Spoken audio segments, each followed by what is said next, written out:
Nice. I'm also going to pop on a quick record, boop, boop, boop, just in case. All right. So I'm just going to give it a Facebook live stream to check up on or catch up with us here in real life. But I am here today with the amazing Bev Roberts, who is here today to talk to us about growing our lists. And this is a very important conversation. If you have a business, the money's in the list.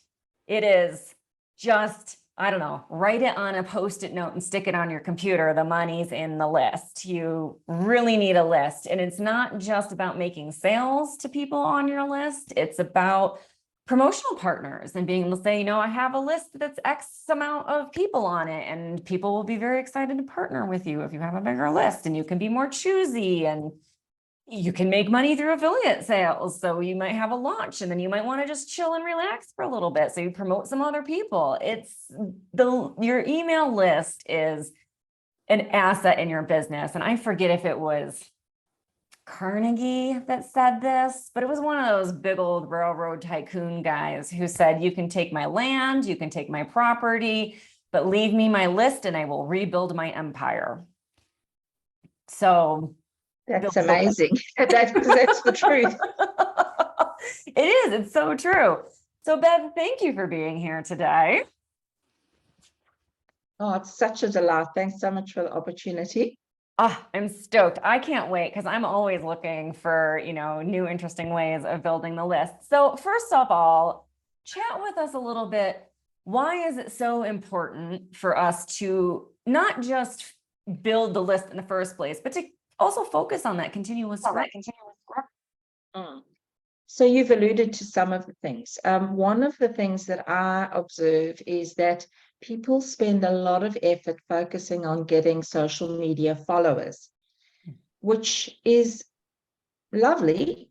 The thing is that is not your audience. You have no ownership over that audience. And in a heartbeat, you could have your profile hacked or closed down, or break a rule and then they shut you out. So it's not a viable strategy to only have followers on a social media platform.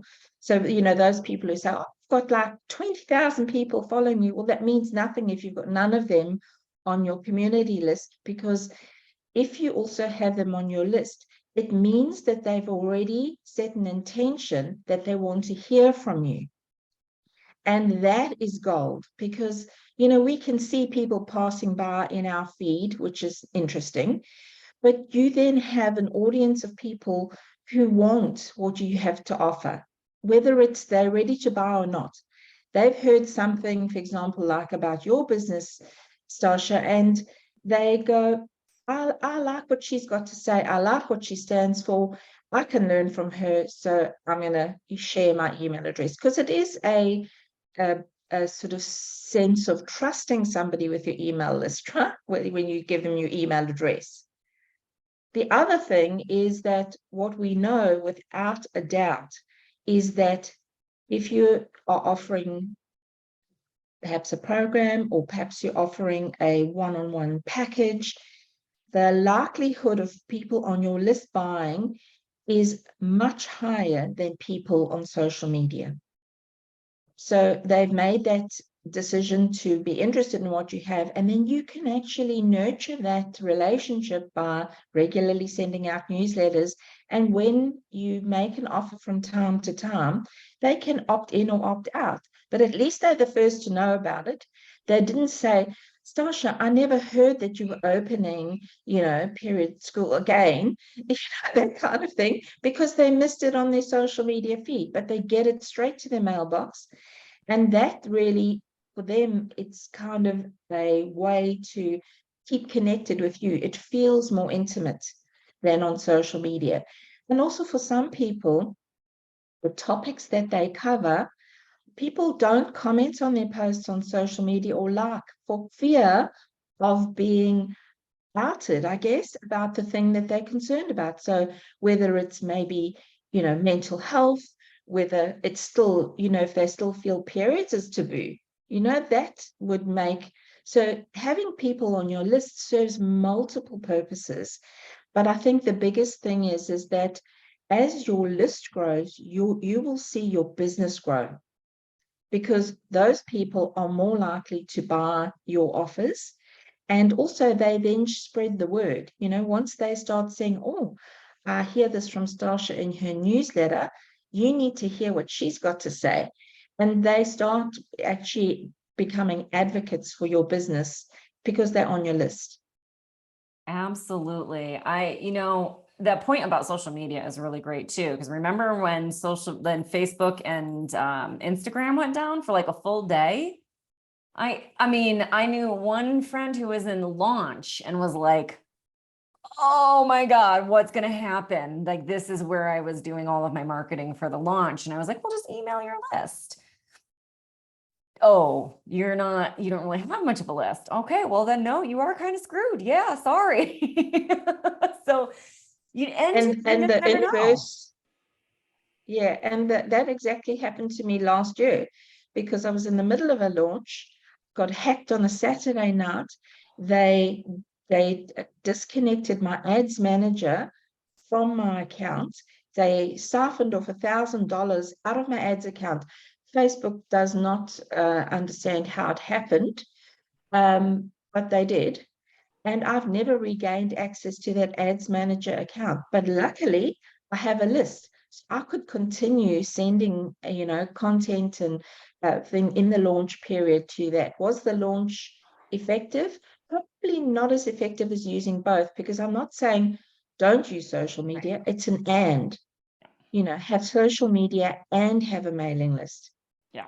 I like to think of social media as the way that you bring people into your mailing list. It's a good way of getting people into your world, but your world is really your email list. And I love sending out perks, right? So I'm right now in the middle of doing some one-on-one. I want to do 30 one-on-ones in 60 days, kind of end of the year finale. And I'm giving my list an hour for $77, whereas everyone else in the world will get it for 99. So I like also being able to send things to my list as like little treats, little extras that no one else gets, and letting people know, hey, if you're on my email list, you can get this offer for this price, or you can get it first, or you get first dibs on things. And then it kind of goes out to social media to bring people in after that. So I love rewarding basically the people who are on my email list, who open those emails and get,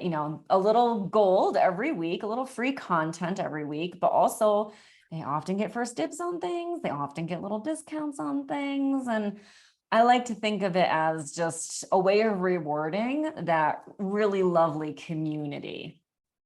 Mm. And I think sometimes we overlook the fact that in, an email, they have the opportunity to reply and be vulnerable about where they're at. Yeah. Whereas on social media, they'll, if you put out a post that sort of asks for how they're feeling, where they're at, it might be censored, So I love that ability to draw people in and get them to share what's on their heart. Yeah.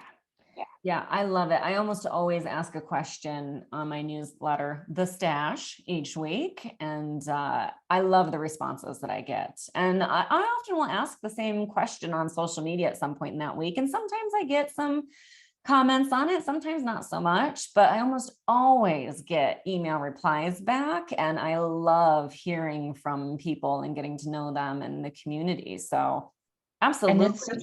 it's also such a good strategy to keep your email deliverability high, is Mhm. when you ask questions and people reply, then it sort of teaches or trains the autoresponder that, oh, okay, this account has people who interact with it. So it's really important to ask questions in your newsletters and expect a response, Yeah. so keep those questions coming, and then obviously reply. Yes, So when you absolutely. get a response, reply with something meaningful. Yeah, I love it. So, what are some of the strategies people can employ to help grow their list? Hmm. One of the ways that I like to grow my list is because I don't feel enough value when somebody says to me, oh, just join my newsletter, get my tips and tricks every week or whatever. I don't feel that's a fair value exchange, because if I don't know you, or if I haven't been in your world for a while, I'm not quite sure what it is that you do. So I would make sure that you have a number of different types of opt-ins, or some people call them, I like calling them freebies, because I love giving away free value, and or lead magnets. And make sure that those lead magnets deal with a problem that your ideal audience is willing to take action on. And that's the big thing, is you need to know your audience, you need to know the problems in their own words, and then that means you can craft something that takes them one more step forward into your world, or two or three. It's not a huge leap. It's going to be taking them a few steps forward. So, for example, I have an option about getting online quickly. So I found at the beginning, of the crazy time, we had a lot of people who had in-person businesses and they weren't online. And so they didn't have a clue of where to start, and they didn't have the money because they just lost their livelihood. So there was a definite problem that needed to be solved. I need to get online quickly. So I created a guide that could get them online for less than $30 a day. And it was a step-by-step of what are all the things you need to do. So something like that, where there's value in taking immediate action and they get a result. So that's one way. The other way is obviously live interactive things like workshops, webinars, those kind of things. So when you're starting out growing your list, perhaps you start with what I call a static freebie, or it's going to be something that's downloadable. And then you sort of move up the scale. And you could even, if you're not ready for a webinar, you could start with a 3-part video series to have them have an experience of you and the way that you talk and the way that you interact. Because if you think of the written word, often we write quite differently to the way that we speak. So it's important to also give somebody an experience of you. And there again, look at what problem are they willing to take action on, and how much further can you take them into your world? And always align any freebie, any lead magnet with an offer. So what's the next logical step that somebody would take to come into your world as a paying client? And then what I've been experimenting in the List Growth Club is something called a mega blog. And what we do in that mega blog is we basically write more than 6,000 words.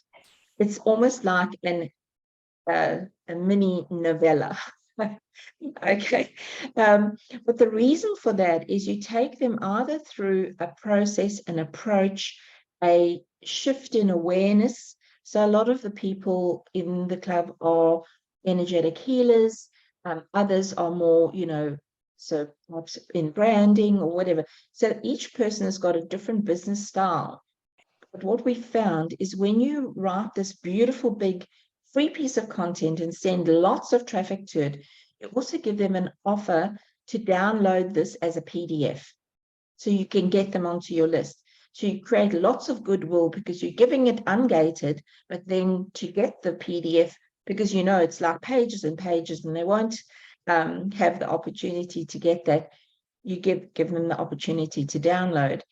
And then that gets them on your list. So there's these sort of 3 ways. So it's either static, interactive, by workshops, webinars, the like, masterclasses, whatever you want to call them. And I see also the difference between a webinar and what I call a workshop. Mm-hmm. Because a webinar is just a delivery of information around content that needs explaining usually. So it's usually something that needs explanation and you put your particular bent on it. But it's not them taking action usually directly in the session. Whereas I see a workshop as something much more interactive. It's sort of from a webinar for me.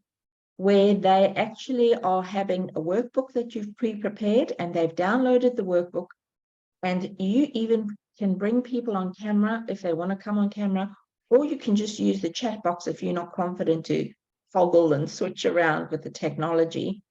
But you can do that to, give them a better experience of you. And each of those things still lead to some offer. So if it's a downloadable guide, for example, you're unlikely to sell an expensive product because they've had no real touch points. But that's where your low price option, or perhaps the clarity call with you, is the next logical step. Whereas if you do an interactive workshop at the other end of the scale, you might offer a program or a thing that probably is going to be under the $500 mark, or maybe under 1,000. It depends on what your workshop is about. But what you obviously need to do is add value. Whatever you choose, whichever path you find to get them on your list, add heaps of value. And you've always got much more to give, let me tell you. That's true. I remember ages ago being at a conference with Lisa Sasevich, who I think has sold her business and probably made millions on it. But at the time, she was talking about giving the gold as the free thing. Like, don't save your best for the paid offer necessarily, because if you can give people something that's truly like a big, powerful transformation, that's a really juicy thing that they can sink their teeth into, then they're going to want to do some of the other stuff that you have, to help support it and move forward, and maybe make it stick or something like that. Maybe it's about helping people stick with a habit or something. So if you can give them a really powerful transformation in that free level, they're far more interested in purchasing and working with you further, because it's like, wow, look how much I got out of the free thing. I 100%, and nobody was disappointed by, the thing that came next. So it was really kind of a switch, because in my mind, up until then, I thought, you hoard the gold and you put out some little sample-y things here and there, but you keep the really good stuff as that paid thing. So it was actually quite an interesting flip to it. And I found that super interesting at the time. And it's something that stuck with me to this day. So whenever I'm putting together a webinar or masterclass or something, I often go, what's the really juicy part of this program that I can pull out as the webinar? It's like the money and flow program that I just did. The manifesting section and the sales section were two of just the juiciest bits, and people love, like the sales and flow part. They were like, that's the one. So it ended up being the last module of the program, so we could end on that real deep, juicy bit. But I taught a good chunk of it for free in the masterclass first. And that was like, rolling in payments after that webinar for the next week. It was like, Yeah, and that's about abundance, right? Because wow. realizing that, you aren't the sum of that one webinar. The experience of being in a live program with you far outweighs any little sliver of webinar or masterclass that you could teach. Yeah. And also, if you think of it, you've focused on one problem. People don't have one problem they want to solve. Whatever the subject matter, whether it's about, being in flow, or with your periods and, aligning that, or, having a business that's healthy and vibrant, being healthy and vibrant, or, a business that's around branding. It doesn't matter what the thing is. People don't have one problem. So don't worry about giving that. And I think that's where the mindset stuff comes in, is switching on, to abundance, and finding that thing that will take those ideal clients. And what you don't want with the list too is not to grow your list by volume. You're not interested in volume, you're interested in quality. So it's not quantity, it's quality. Yes. And yes, over time, because if you attract the right people to your list, they will be the ones that stay there. They will not be the ones that come, get the freebie, unsubscribe. Right?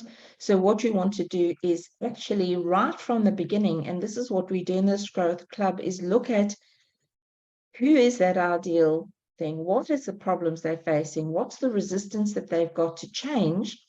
And then building everything from that point. But our end point is, what is our offer? So we're using one of the problems, not every problem they have, one of the problems that directly links to our offer, so that we can take them on that journey very beautifully, heart-centered and gently towards that thing. So it doesn't feel sleazy. It doesn't feel, like difficult. And what I think one of the benefits is you get to know, the more you do this, that you get to know what it is they want in their words, but we know what they need, right, Stasha? We know there's a difference. What people say they want and what they need is different. So as you do this over time, and people often ask me the question, but don't I just need one freebie? Well, if everyone only had one problem, that would be a yes, but they don't.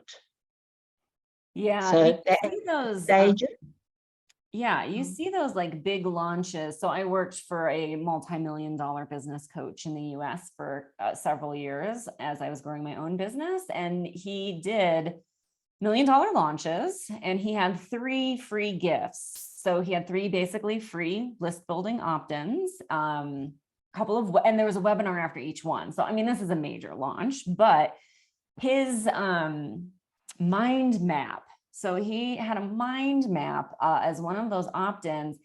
And this is, I think, another thing that I want to talk to you about as well, but just to kind of conclude this section is that mind map was a very easy, quick download. And it was such a big opt-in that he had partners, joint venture partners, affiliates who also had multi-million businesses. And they consistently would say that mind map was the most opted in thing they'd send their list out of anything. There's other affiliates all year long, every year. That one opt-in was just the most juicy, big thing. And so it was obviously included in the launch every year. So that kind of leads me into my next question, which is, if you're just starting and you don't have a list, or, you have like 50 of your best friends and family on your list, you don't really have a list, like a juicy list. How do you sort of figure out what people want or need, right? So if we can't figure out how to put it in their own words, how do we just get started building that list in the first place?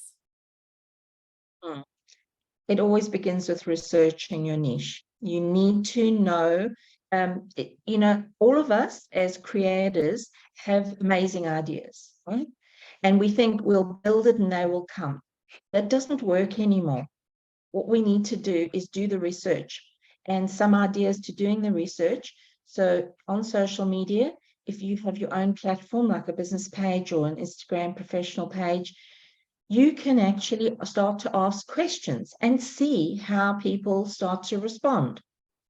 Or the content that you put out prods a certain part of the problem, and gently, so that, you don't want to take people into pain, but you need to understand the pain, but also you need to understand the desire.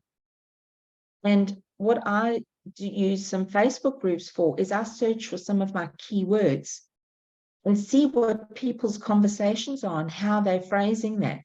Because that's just on social media, you can do that. You can also look up, ask the public. And if you've got keywords, no more than 2, usually I recommend together, you can actually do that. And you'll see all the questions that are being Googled on, by anybody. Yeah. And then the next more intimate way is to invite people to come and do a market research conversation with you, and then offer them something in return. And there you'd ask very specific questions so that you can understand, and I'll record those so that I can transcribe them and hear what they say in their own words. So I'd say, if you don't have a list yet, spend the time doing the research and use one of those 3 methods to get really into the heart of what people are saying, and then make your freebie. Yeah. And what I do when, so I'm running some workshops this week about how to map out a powerful outline, because it starts with the research, but then we need to know what's the topic that will attract my ideal people. And once we know the topic, then how do we name it so that it really repels the people it's not for, but it actually brings into the fold the people who it is for? And then we work through some other things to get it really that outline so that you're ready to start designing the download or the whatever it is that you're going to do. I love that. I want to just say market research is for all stages of business. It's such a powerful thing. And even if you feel like you are an old hat, you know what you're doing and this is working, still doesn't hurt to do a couple markets research sessions and just sort of refresh, update, that kind of thing. So I love that one. So it's a favorite of mine as well. And to the point that I have a list of questions that I give period coaching school students when they're doing their first, if they're new to business and they need to do some of that market research or switching niches to help kind of. And that's the other thing. I'm glad you mentioned niches there, because you need to be clear on the niche, because I think with a lot of people, they're not, they don't have one gift to share, right? We often are multi-talented and multi-passionate, right? But when you are researching for a particular opt-in or freebie, it needs to be very targeted. It needs to address usually a single problem, or if you think of it if you move it towards the transformation, is what is the transformation or the desire that they have, or the quick win that you can give them, so that you're very clear, because otherwise it can be too diluted and then you attract the wrong people. So the more specific in your niche is, the easier it is to get something that they'll just go, hell yes, and you just create a follower frenzy. That's what you want. Yeah. So I find quite interesting. I wrote that guide on how to run your online business for less than $35 a month. I wrote that at the beginning of 2020. It still gets downloaded, and I don't really actively promote it. It's in my schedule, but I don't promote it as a sort of my highest offer, because my focus is now more list growth. Yeah, absolutely. No, I love that. I probably tell people regularly, like all the time, and especially in the school with the students, you want to be a magnet. You want to be a powerful magnet. That means you're also going to powerfully repel. So you want to powerfully repel the non-ideal clients and powerfully attract those ideal clients. And there is a little bit of fear to get into that niche and stick with it for a while. And you feel like, oh God, I'm ignoring everybody else. But it's good to be the go-to expert, right? Like I don't really need to post in Facebook groups, but anytime a period question comes up in any Facebook group, I get tagged, usually several times, which I really appreciate. So I'm not doing the heavy lifting anymore, but that's because people go, oh yeah, that's a period thing. Go talk to Stasha. And now I don't have to do that heavy lifting anymore because my niche has done it for me. Correct. Yeah. Correct. That's the beautiful, it's a beautiful way to be. And, people who still need other parts of maybe aspects of what you do, like the business coaching stuff that you're doing, they'll find that out. So don't think that, if this one, then that's why I said, you need more than one, because you're going to target different aspects of your particular audience and where they're at. They might be on a continuum of a journey. So like that particular one that I mentioned was at the start of your business, whereas I actually also focus on growing your list for launching. Right. So, so it's not just the starting point, it's also that point where you're scaling your business. Yeah, absolutely. And something else that you said, having a good target audience and a good niche and then a freebie that solves a problem is also something that you can open up. So you can solve, right? So, list growth, what's the list growth checklist? Now, what's the list growth PDF? What's the list growth webinar? You know, you can solve that same problem in different ways with different opt-ins, and you start to suss out what your people love the most. Are they video watchers? Are they checklist people? Are they little PDF ebook people? You know, so you can really see what things might be the same problem that you're solving across all of them. But then you also get to experiment and see what's working without having to reinvent the wheel every single time. Yeah, repurposing is a queen of what our content can do for us. I love it. I know I just gave myself an idea right there. Good. I knew I'd walk away with another idea. Excellent. All right. So tell me more about the List Builder Club. So it's called the List Growth Club. List Growth Club. And that's okay. Somebody else was calling it List Builders, and I thought, should I have called it List Builders? But just so I kept saying that and telling people to come to our list building live today. Now it's stuck in my head. List Growth Club. And the reason that I started this, because I realized that probably there were some people who had created a freebie. Maybe it never saw the light of day because they had some, you know, mindset wobbles about would it be valuable, would people want it, whatever.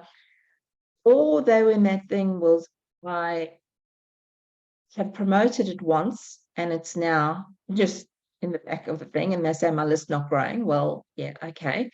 And there were all these sort of particular things, or, you know, somebody launching and then saying, my launch didn't go quite to plan, and not thinking about growing their list between launches. So there were all these different kinds of problems. And I thought, well, actually, what I can solve it is with consistently building your list, right? So I thought, what could I do? And I started writing a set of ideas, and I got to 8 different things that I could teach right up front. And I thought, okay, this is a go. And I tested the idea. And those members that are in the List Growth Club, they talk about 3 things that they love. They love the like-minded people who are there, who are wise beyond anything. And they're so generous with their insights, because often we are each other's ideal clients. So they give feedback about things. They, you know, give support when needed. You know, I can't get this right, you know, whatever it is. So they talk about the community, but they talk about what they're learning. And they always mention the word easy. Bev makes it easy. Bev makes it doable. I can't believe all the simple tips she's given me that's shifted the way my business is. You know, so they talk about the experience of learning in the List Growth Club, but then they also talk about the accountability. And that is huge because we meet weekly and we do different things in different weeks. So the first week of the month, I do teaching. I teach a tutorial about this steps, and I use a 5-step success framework, which means that we outline the freebie, we set it up, we promote it, we optimize it, and then we automate it. And so I teach those elements, some of them at the beginning of the month so people can get going. We then have co-working. And how I run the co-working is in between the breaks. So we have slightly longer breaks between our Pomodoros. For anyone who doesn't know that, that's the 25-minute or 20 minutes sort of sprint you do. And I take questions in between them so that people can keep moving forward. And what we do also is we have a Q&A, which is very specific. So then you're talking about the detail of your business and the detail of your opt-in that you're working on. And I also have a community circle. And in that community circle, you can ask any question you like, and you can put work in progress in there and getting, you know, my feedback. And what I love is I've opened the group to say, it's not me, I'm not the guru. We all have something to contribute, and people just love it. They just love being of service and supporting others. So what we do is every 60-day cycle, we focus on a new specific project. And that's not to say you have to get everything done in 60 days.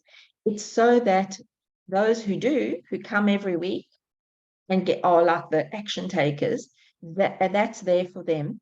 But for those who want to work at their own pace, everything is recorded. All the tutorials are recorded, the live Q&As are recorded, and there's a library of guides and checklists that you can download. And when somebody says to me, because the one other thing that trips people up is the tech, right? And what people say to me is, oh, I don't know how to do boom. And I go and create a short video and I put it in the text section so that the next person who asks, I don't know how to do, they go, okay, off you go. And so it means that we're building this beautiful library of content, but it's fresh. We're doing new things every 60 days. And so I'm just seeing people's lists growing. It's just amazing, like in order of 100 a month. So, it's working. So I'd love people to just realize that sometimes we need help, and sometimes we need community, and sometimes we actually need to, just show up and do the work. Yeah. So that Yeah. sort of services all of those three things. I love it. And I like the membership format of it. So it's not like a course that you're going to do and then you're just sort of on your own after you learn it. And, if you have questions afterwards, tough. I like that membership format. I'm a big fan of memberships in general, though. It gives people the opportunity to get all the help they need for as long as they want. Correct.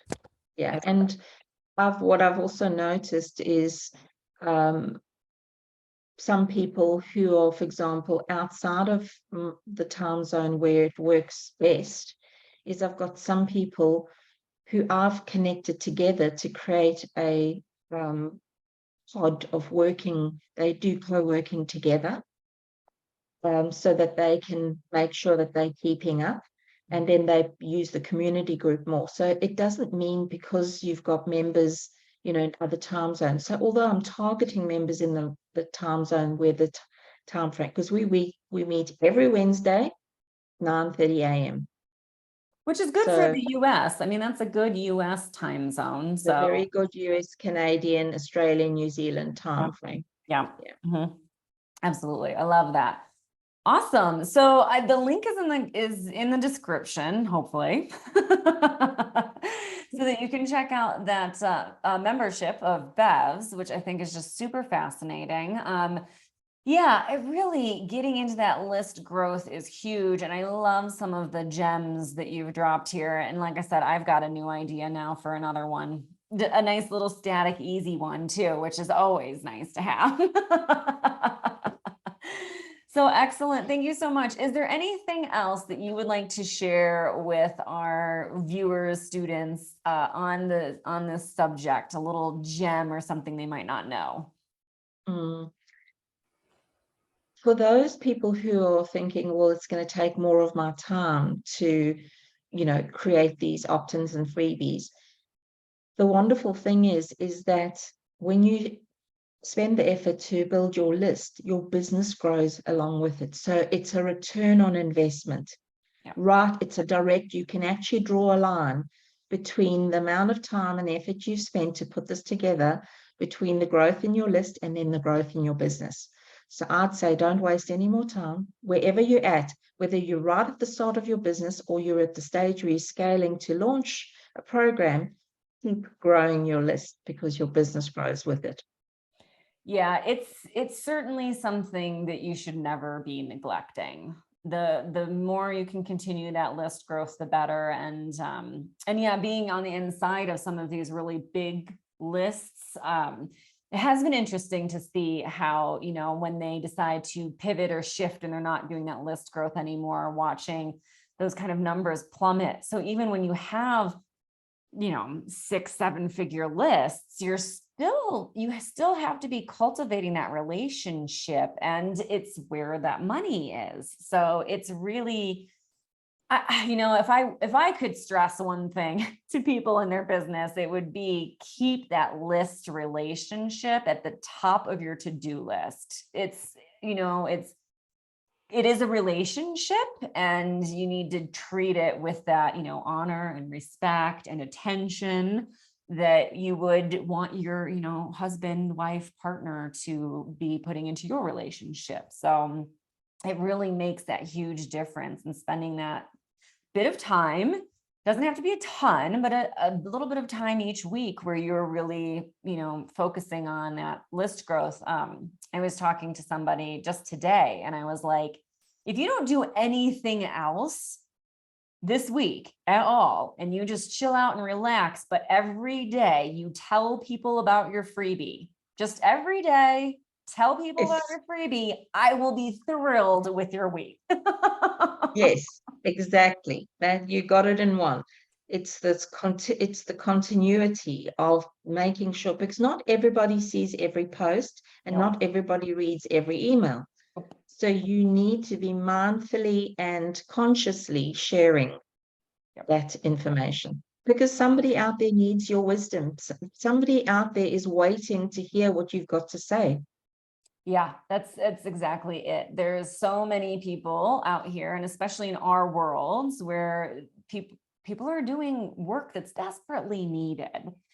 And you have to believe in it enough to get out there and share it consistently to get it out there. And it can be disheartening. I 100% know I know I've been there with the zero opt-in launch in my day.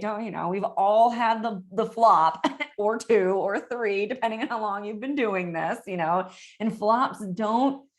I mean, even Denise was talking about, her version of a flop, which for a lot of people would be like an awesome sales day.